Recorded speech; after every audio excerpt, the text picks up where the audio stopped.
سورہ حشر کی آیت نمبر 9 پر یہ کس مال کی بات ہو رہی ہے اور کیا یہاں ذکر انصار کا ہو رہا ہے؟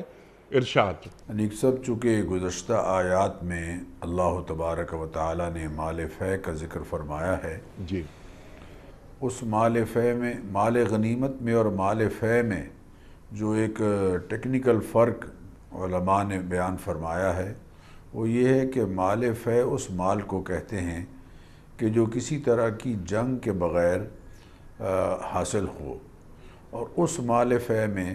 اللہ تعالیٰ نے غرباء کو، مساکین کو، یتامہ کو اور نبی اکرم صلی اللہ علیہ وسلم کی جو ریاستی ذمہ داری ہے، قیادت کی ذمہ داری ہے، اس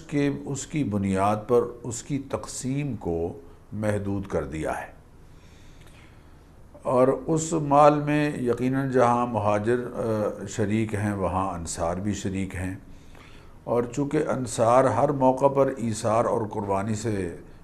وہ کام لیتے تھے، تو ان کو یہ سمجھایا جا رہا ہے کہ اگر تمہیں یہ مال دیا جائے تو تمہیں بھی اس کو قبول کر لینا چاہیے۔ تمہارا ایثار اپنی جگہ اللہ تعالیٰ کے یہاں محمود ہے، پسندیدہ ہے، لیکن ایثار کے ساتھ ساتھ اگر اللہ تعالیٰ کی طرف سے یہ مال آئے تو یہ یقیناً تم بھی اس کے حقدار ہو۔